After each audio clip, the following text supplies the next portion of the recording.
second and really like the main topic that I'll be talking about or planning to talk about are the 10 rules of prospecting.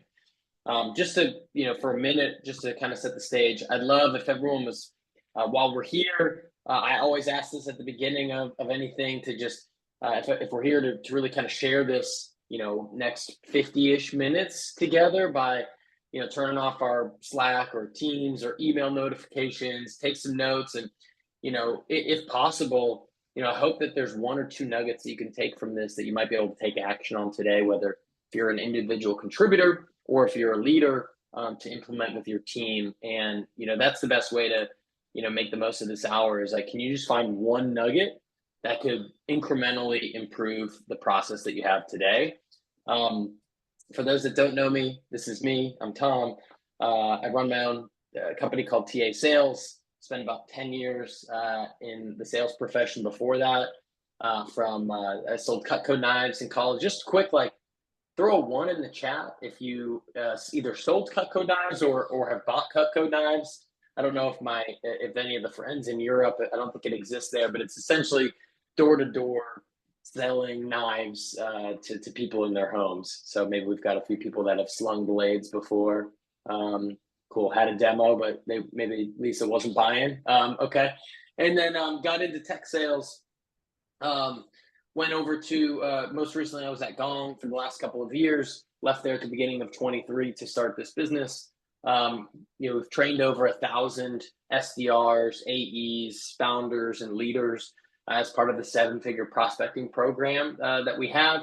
And a couple other stats here. And my fun fact is that I can rap just about any 90s or 2000s hip hop song. I always like to lead with a slide like that, and I also like to lead with a slide like this in any training that I do. You can ask anyone that's been through any of mine. I had a pretty severe fear of cold calling when I first started selling, enough that I would, at first I would pray people wouldn't answer the phone, and then I would actually hang up on them if they did answer. And if you get paid to set meetings, that's a pretty terrible strategy to make money and advance your career. I said no meetings on my first, said no words on my first ever sales meeting.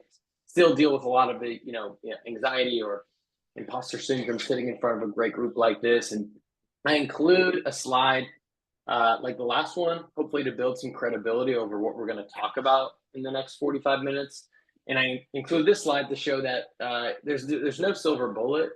I don't have the one subject line you can use to make every prospect respond to your email, or the one tip that's going to convert every single cold call you make. That stuff doesn't exist. I hope we can all appreciate that.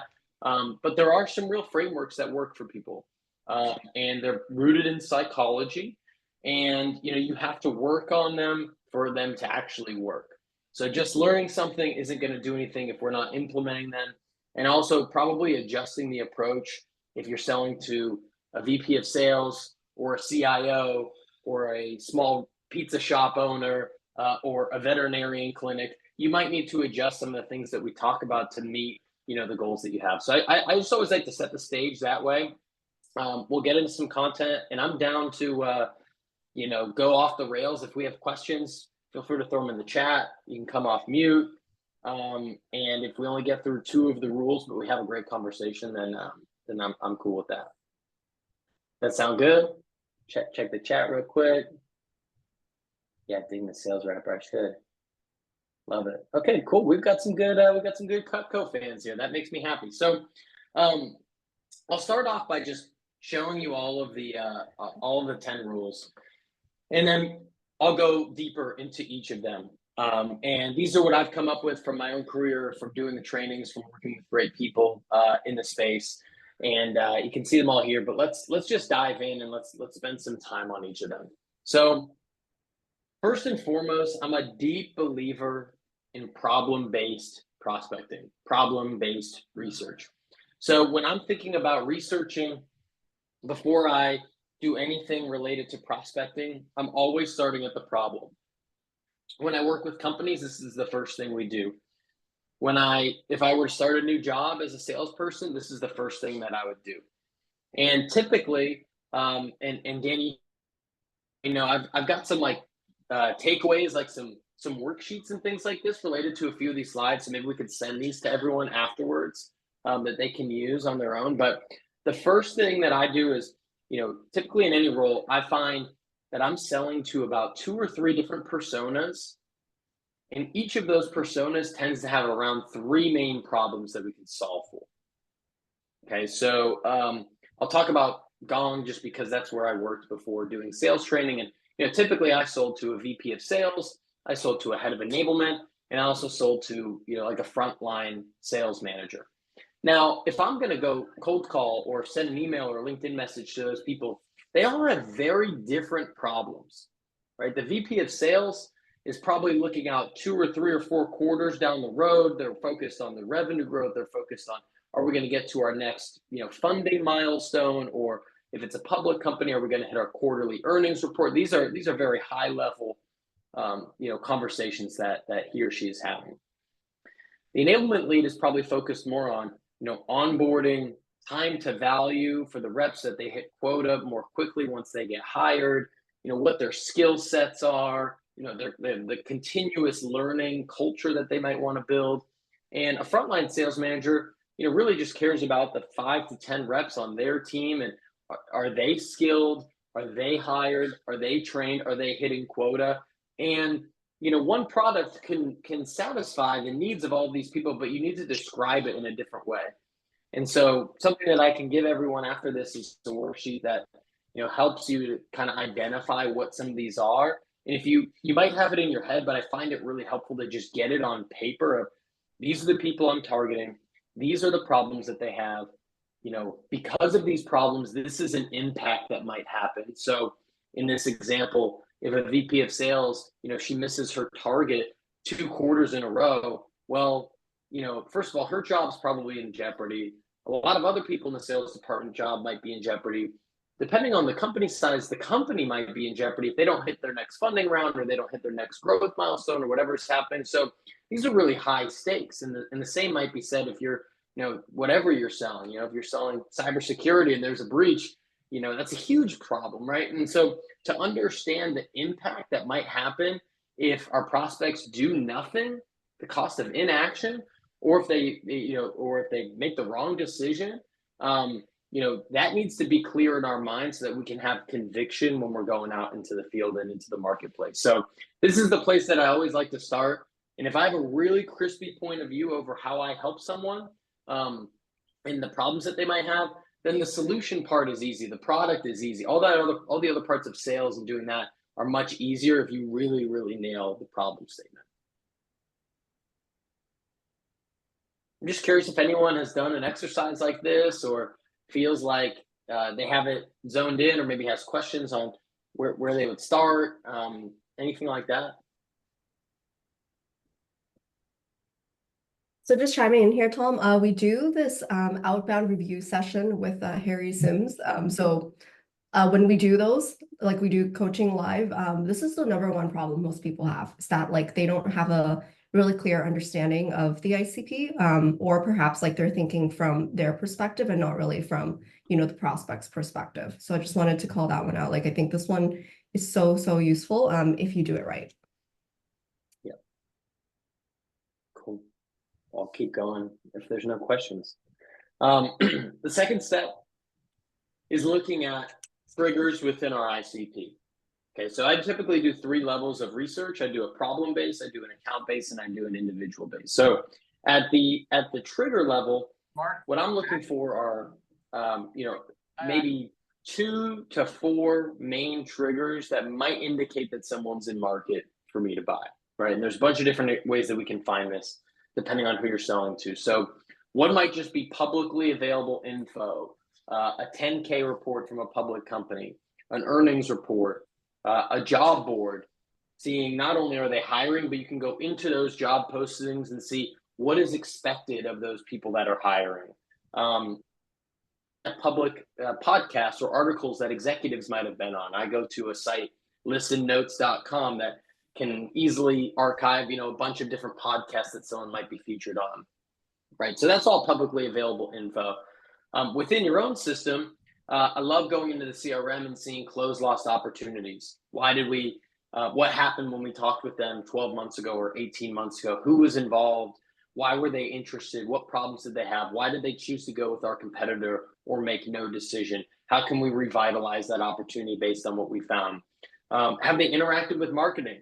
Are they attending webinars? Are they going to happy hours that Apollo is running out in Boston? Are they doing any of these activities that show that they have some familiarity with our brand? Do they follow us on LinkedIn? Anything like that? And then in the competitive marketplace, are they using any of our competitors? Are we working with any of their competitors? And then at the individual level, I'm looking, generally on, somewhere like LinkedIn Sales Nav to see, do we have mutual connections? Do they follow our company? Do we have team links? Do we have any sort of shared background? They used to be a customer at another account, or, we both used to work at the same company or went to the same school, or really anything like that that can help me to break down the door. And that's what I'm really looking for. So when I'm thinking about a message, the problem is really like, that's the main nucleus of what I'm trying to get to. And these triggers are really to get someone's attention, right? And I'm trying to link that to the problem. So I don't, there's different thoughts on this. For me, I don't want to go with, a trigger of, hey, I saw Danny has a golden retriever, and then my problem statement is something about, creating better content for the marketing team at Apollo. Like, to me, those don't link. So I'd rather say, hey, I saw that you were that Apollo was sponsoring XYZ event. It looks like you're trying to get in touch with these types of buyers, and then here's a solution maybe that I have to that. I want to tie these two together to create a stronger story. And then if I find something that's like a personal anecdote, maybe I'll put that in a PS of an email or something like that. But to me, that doesn't indicate that there's a real need there or an interest there. It just shows that maybe we have some sort of rapport to build. So I find that in a lot of roles, again, like let's use the 80-20 rule. 2 or 3 triggers come up all the time, and can you just hone those in and look for those on every prospect that you have, so that you can use that to just be really efficient in your research. So for example, I do sales training. I'm often looking at job boards, and not just are they hiring salespeople, but within the job descriptions, does it say that they need to be proficient in outbound prospecting? Do they need to have a hunter mentality? Do they need to source a certain amount of pipeline? And that comes in a lot of job descriptions, and that sometimes opens up the door for a conversation. So things like that. I use LinkedIn a lot as well, but those are some triggers that I might be looking for. And depending on what who you're prospecting into, you might want to look for different things as your key contributors.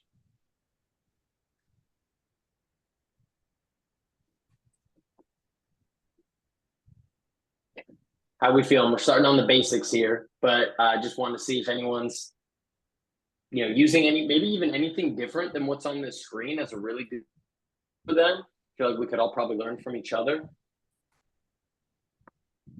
Okay, I'm reading Donna's comment here.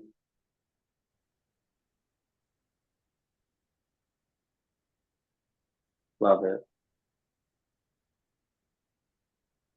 Yeah, looking up the job responsibilities maybe on LinkedIn or something like that, and being able to tie it directly. Yeah, you'd be surprised. For some people, they put their exact job description on LinkedIn, and it's like, wow, that is what you're doing is the exact thing that I could help you with. And when you see something like that, that's a beautiful thing. Other industry events. Yeah. That's a great call out. Well, I'll keep it rolling. So the third piece is, why you, why now? I actually call this selling like a scientist. So this is just an example of someone that went through my prospecting boot camp. She wrote an email as if she was me, as kind of like a practice session that we did. So you can see that she has a trigger here, that this fake person just landed an SDR role. She talked about a potential problem that person might be having, talked about a potential solution, and then a kind of a cheeky PS at the end. And when I think about selling, I often say, like, you want to sell like a scientist. And what I mean by that is, going back to the original point I made in this presentation, that there's no silver bullet to what we're doing here. So what does a scientist do? He or she has some sort of idea. They have a hypothesis. They pick out their variables, they run an experiment, right? Once the experiment's done, if they're proven, correct, then great, they go write it up in their medical journals. If it's proven incorrect, then they don't over analyze it. They go back, they change one of the variables, they run the experiment again. They go back, they change a variable, they run it again. And so that's the mentality that I think we want to have as we're prospecting, is that it's not always going to be a one size fits all. Sometimes you need to, try making 20% more calls. Sometimes you want to change your email and cut your email in half. Maybe you need to double the length of your email. Maybe you need to throw in some video. Maybe you try LinkedIn. Maybe you try a different social media platform. Maybe you do some direct mail, right? You do some door knocking. You throw an event. There's so many different ways that you can do it. And just sticking only to the basics will at least get you started if you're not prospecting. But what worked last year doesn't work anymore for a lot of teams. And so it's just the constant innovation that we want to have.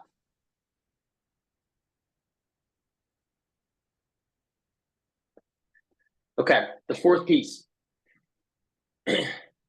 Pace, length, and tone of our communication. So there's a pretty interesting stat that says that of all of human communication, 7% comes from the words that we speak. 38% comes from our body language. It comes from our tonality. It comes from our pace and things like that. 55% come from our body language. So that's why it's, one reason why it's so powerful when you get in person with someone, or even why things like Zoom have become so popular, is because we can actually have that body language part of human communication. Now, when we're prospecting, that probably doesn't exist unless you're cold FaceTiming people. So when you're cold calling, for example, that 55% of body language is thrown out the window. That person cannot see you. So that 38% of your tonality and your pace is the bulk of how they're receiving communication from you. Okay, so that's why it's so important to nail that part of a cold call. So are scripts important? Yes. Are there, best practices for what you should say or how you might want to kick off a cold call or things like that? Absolutely. But what I always say is, if you're getting started, the best cold call opener is one that you can just say with confidence. The best pitch that you can make is one that's relatively short. You can say it with confidence. You can say it relatively slowly and, with a good tone of voice that has, some confidence. You're saying it from your belly here, not speaking it from your, from like your nose or from your throat, right? You can, when someone is calling you, where they're coming from, kind of energetically on a call. And I get cold called all the time now that I have a CEO in my title for things that are not even relevant to what I do. And I'll hear people out because I'm just interested in the call. And most of the time, people are talking so fast and so like sporadically that I have to ask them to kind of repeat what they said, because I don't even know where they're calling from, what their name is, or what they're saying. So if anything, if you feel like a call is rushed, it's typically the salesperson rushing it. You want to slow down almost to the point where you're maybe uncomfortable with how slow it's going, to really be able to let the person catch up to you mentally and to be able to have a conversation. The same thing goes in terms of length as we're talking about emails. There's a lot of data that shows that emails 5 or fewer sentences, 75 or fewer words, there's a pretty significant drop off once you get past that. So I think the brevity of your communication is really important, so you can get your problem statement and get your question in as quick of a time as possible to really be able to open up the door, versus get on and have a 4-minute dialogue on a cold call before the prospect's even able to say anything. See a few things going on in the chat, so I'll pause.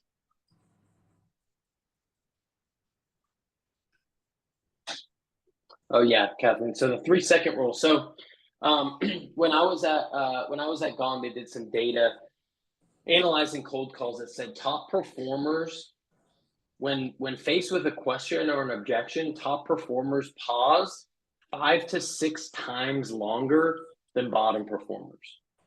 So, someone, I'm cold calling Danny, and she says, whatever she might say, as a pushback, hey, how do you compare to XYZ competitor?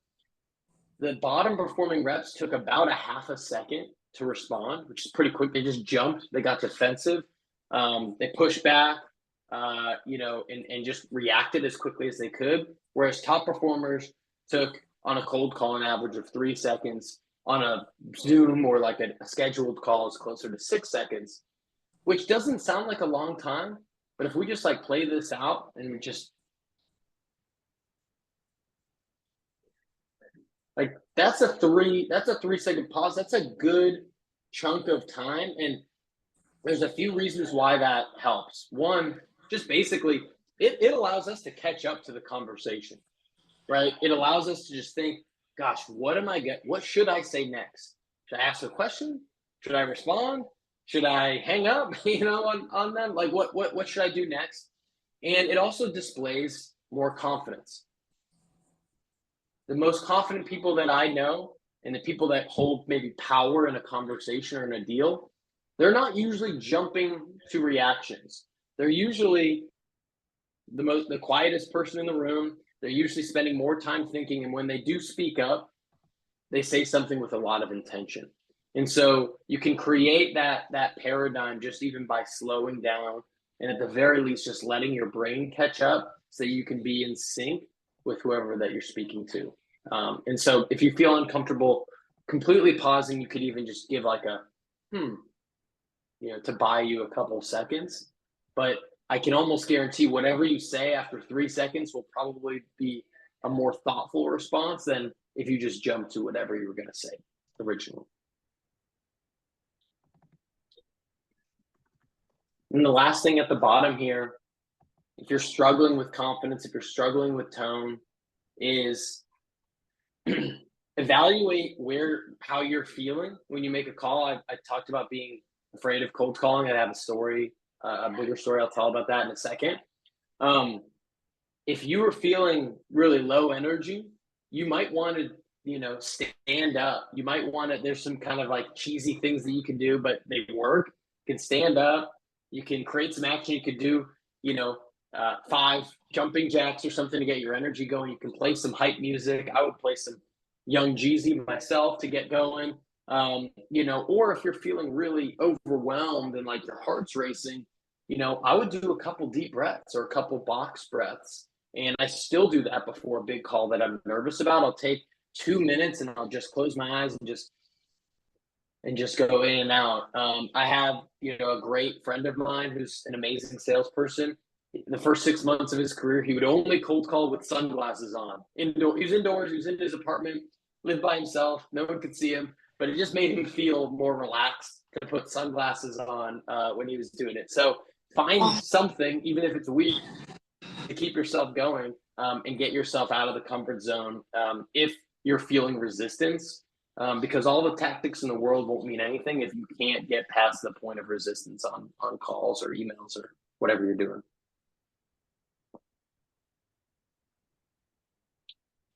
Push-ups, Marianne, I agree.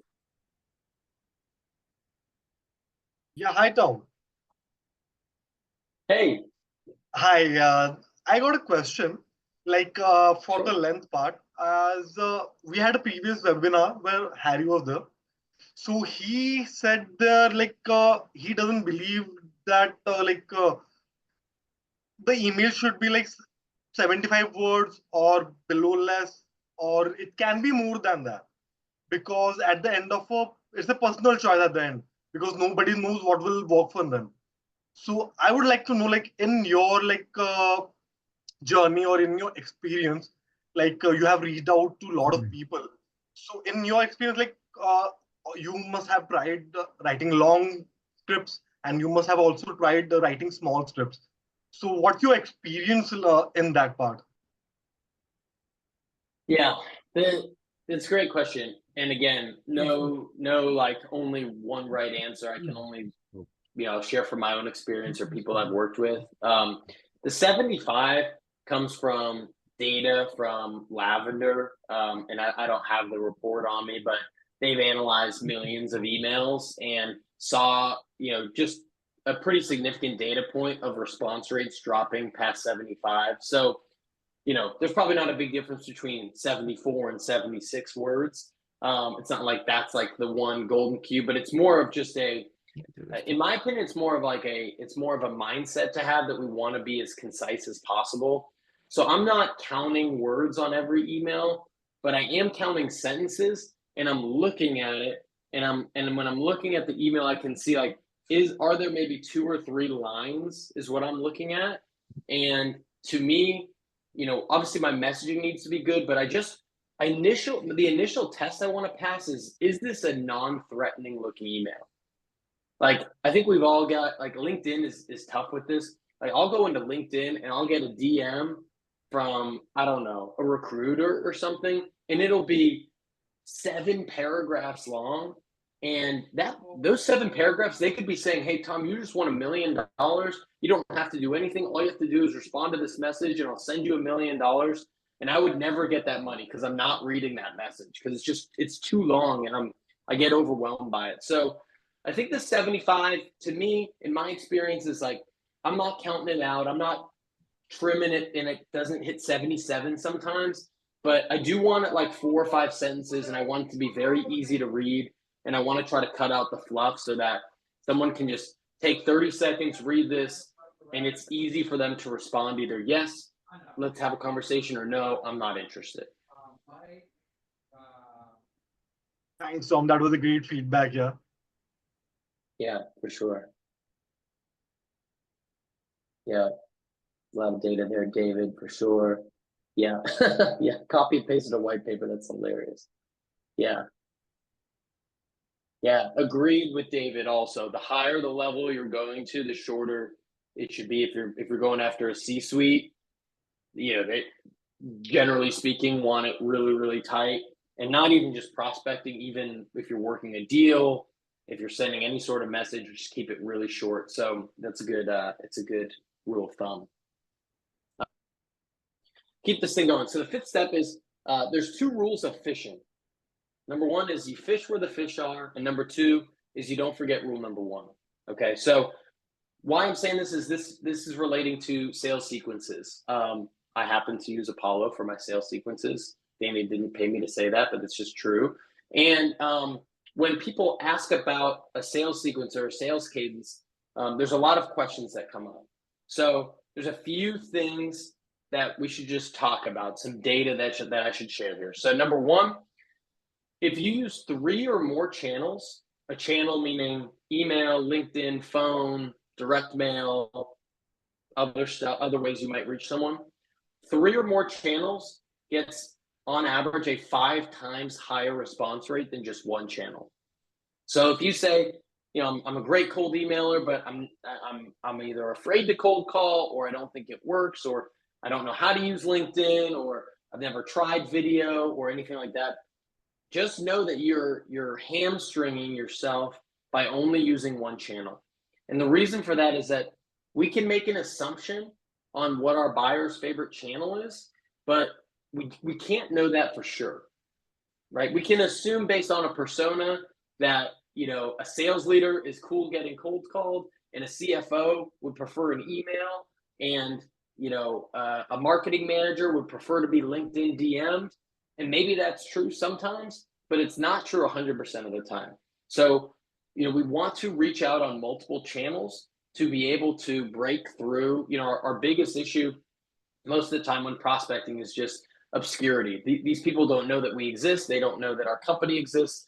And we're trying to break through all of the other emails, Slacks, Zooms, personal things that they have going on in their lives to at least give us 40 seconds of their time and understand if this is worth a conversation. That's what we're trying to do.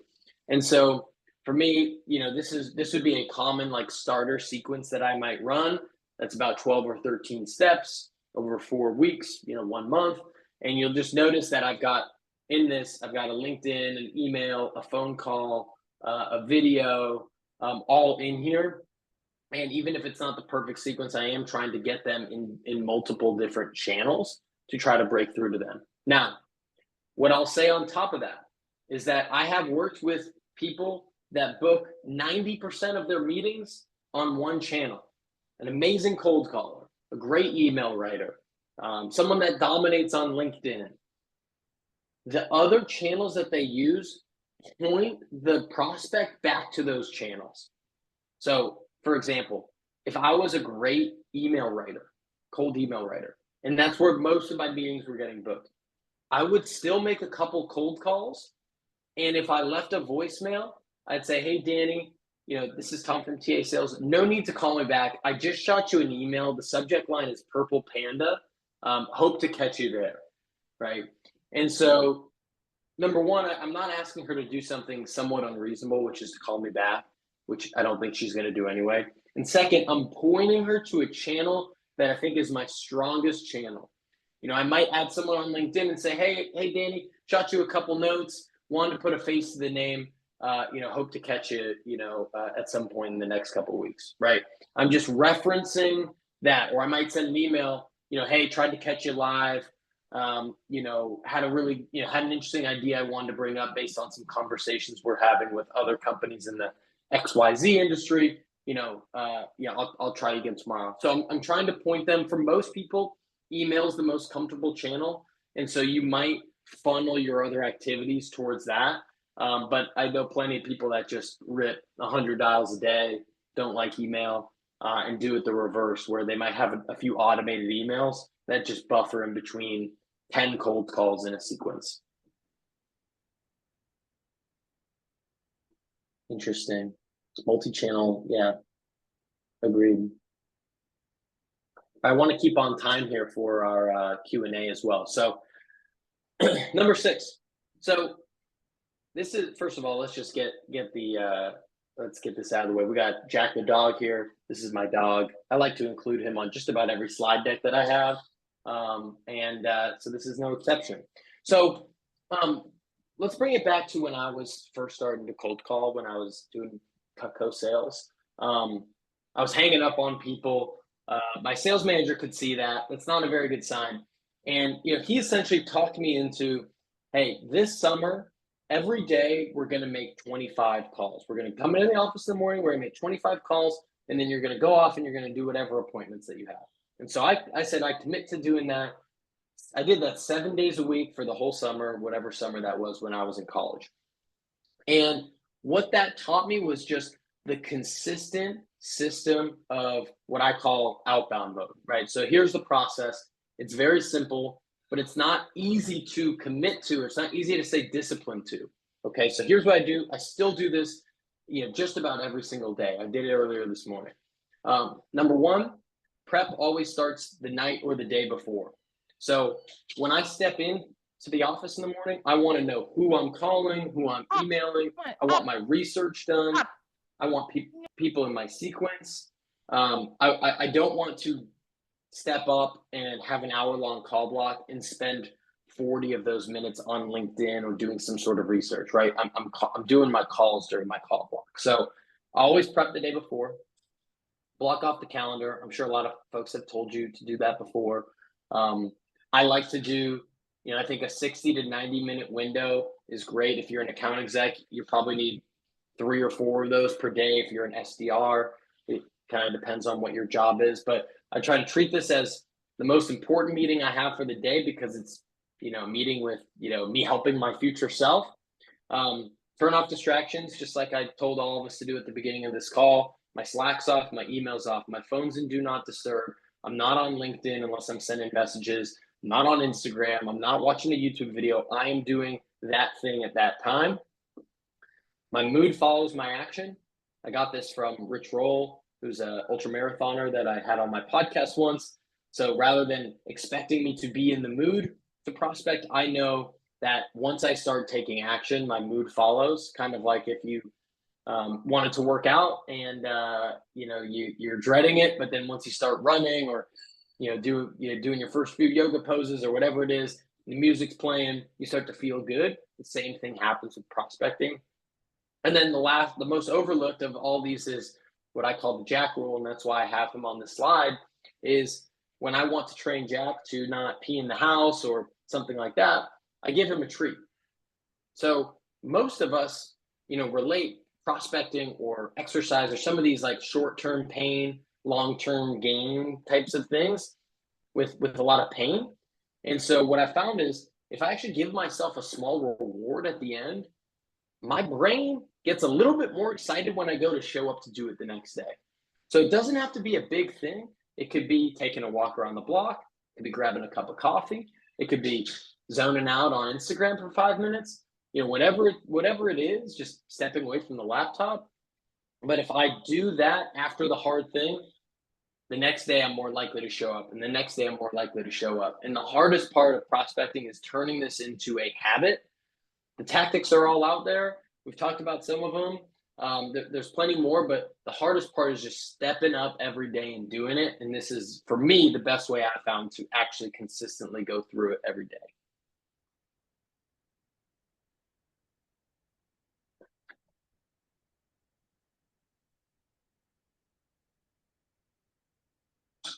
Just checking out the chat. Love that. Yeah, I find that, I agree with you, Scott. Finding ways to make it hard to get distracted, blocking certain websites. Sometimes I'll just remove apps from my phone because I don't have the discipline to not go on, Instagram or whatever it is. Putting time limits, like Danny said, things like that, can help a lot too. So you don't have to just rely on willpower. If I wanted to get in better shape or something, like I would remove ice cream I don't want to have 5 pints of ice cream in the freezer and then every night I have to choose not to eat them. I probably just throw them out so I don't have to make that decision personally. Okay, we got 4 more. Winning habits. So James Clear, author of Atomic Habits, said winners and losers have the same goal. The separation is their systems. Okay, so we talked about time blocking being one of them. I find that having a weekly flow has been really important to me. Again, the biggest challenge that we have in prospecting is that we don't do it every single day. It's not our email subject lines. It's not our cold call opener for most people. It's just, are we getting the reps in every single day consistently? And so how do we do that? The time blocking helps. The outbound mode helps. I'd have a weekly flow. So not every day looks the same, but my weeks kind of do. So for example, on Monday, I do monk mode most Mondays, at least in the morning. I don't really do meetings. That's where I do a lot of like my prep and my research and, and things like that that set me up for the week. Tuesday through Thursday, a lot of prospecting, a lot of calls like this, a lot of sales calls. Friday's kind of like a in between, could be sales calls, could be some admin. And I kind of flow through things in that way. I like to separate what I'm doing between a hot and a cold zone. So I'm a morning person. And so the best work that I get done happens before lunch. So that's where I get, I do most things like this. I do most of my trainings. I do most of my sales calls, prospecting, things like that.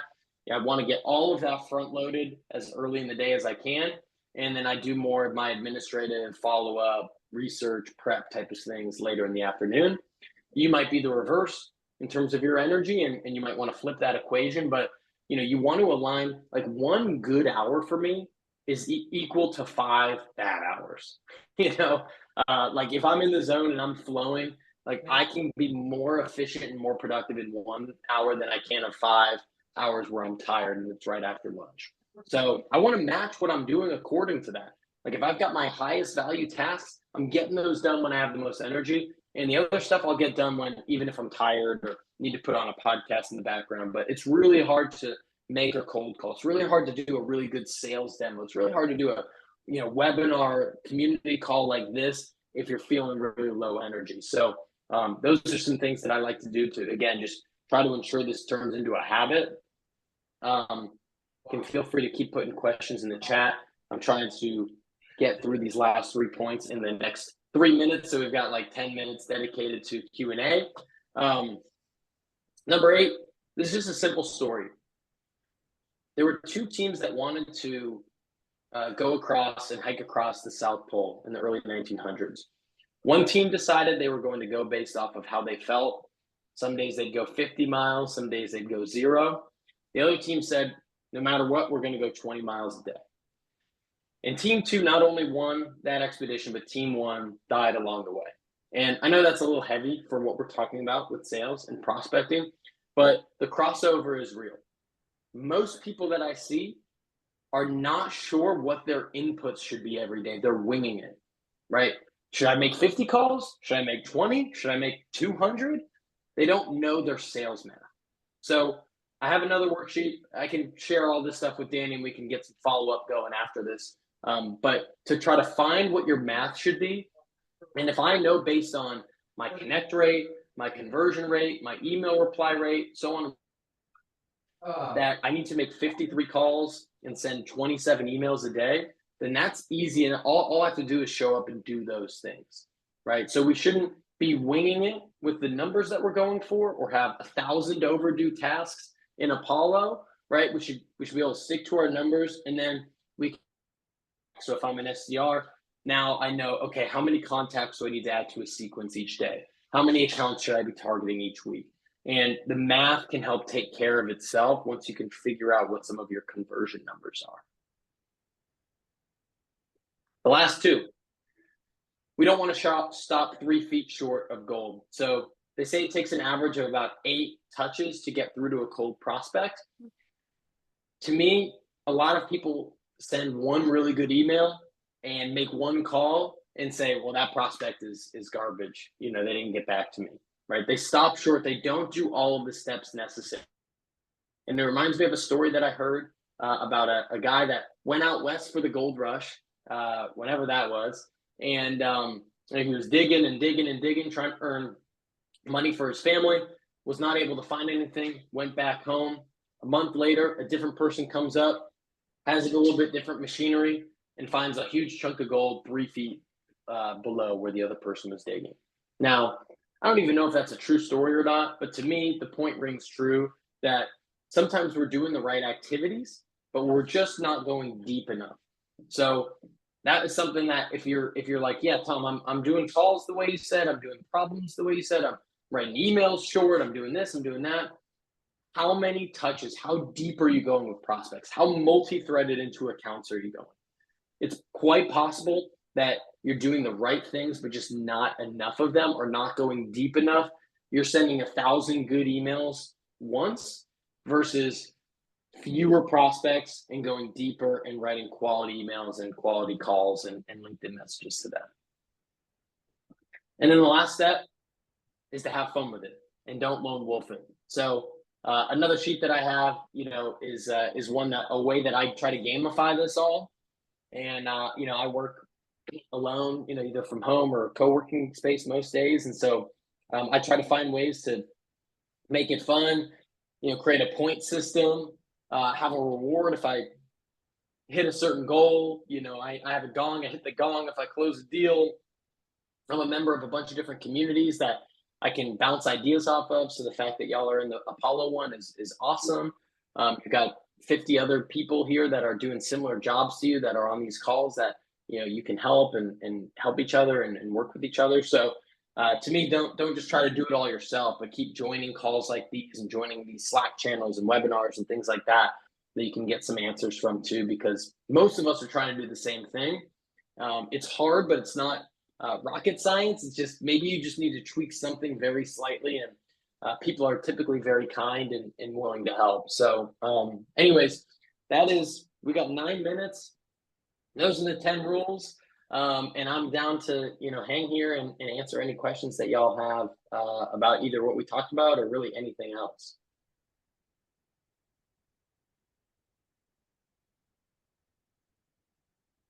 Thank you so much, Tom. I think we can all agree that was freaking awesome. Definitely take this chance, guys, because normally when we do these training sessions, we actually run out of time before we ask the guests any questions. So we do have 8 minutes left. So feel free to drop your question in the chat if you don't want to come off mute, or feel free to come off mute and ask Tom any questions you might have.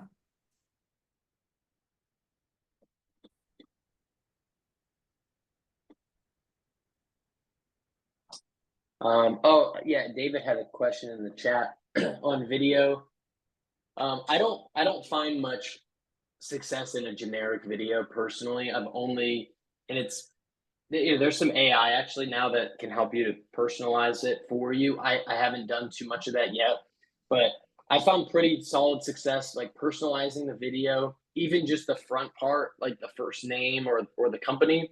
I also find a lot of have had good success with video in the middle of a sales cycle. If I need to a proposal or answer a question or something that we're in between calls on, and you know, doing a 3 to 4 minute video like that to help explain a situation I found helpful too. But everything that I've done, you know, that's at least worked has been personalized.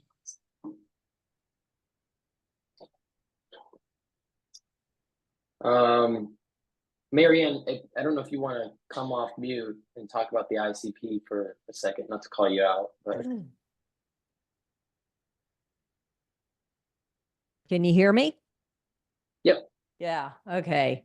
I mean, this is so tragic. So I've had my recruiting practice for years, kind of set it on the shelf for a while, and now I'm trying to reactivate it. And so I've been an accounting generalist, calling, you know, and placing HR. So I just, you know, is it mental block? But what is it? I cannot decide, you know, where do I want to put my funnel? Because my life would be so much easier. So I don't know if you want to do a quick shrink session. You know, Dallas is a big market.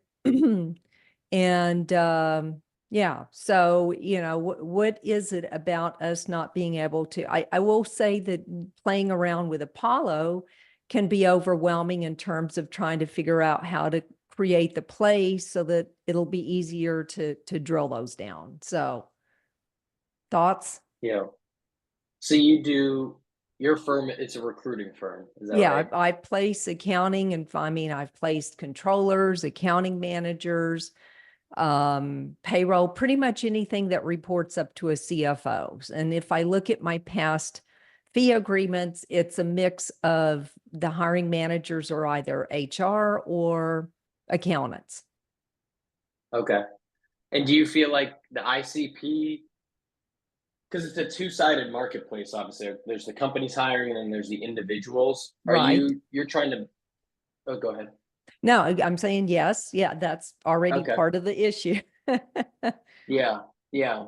And so it sounds like I mean, you've been doing this for a while. You have success. I think, does anything stand out? Like what I would look at is what stands out either in terms of the people that have been the easiest to place, you know, for however that, you know, I've never been a recruiter, so I don't know exactly how it all works, but Well, nothing's I've easy worked with anymore, some. but Yeah. Like what I would look at is like where do you have the most leverage? So do you have the most leverage on time in that, you know, I can land a, you know, payroll manager 10 times quicker than a controller, or I'd look at leverage of money and say controllers make X amount more than these other people and they take about the same time. And so I get a cut of that. So that's where I'm going to spend my time. Or you just have the best success of landing placements. I feel like to me, the more niche that we can go in right. and find like what's that point of leverage that you have, we would probably need more than these like 5 minutes to maybe really figure that out. But No, but that's those how are I'd be good trying to think questions. about it. No, that's good. And where do I feel comfortable? I mean, you know, payroll managers are easy and controllers are too, but that's a whole other murky world.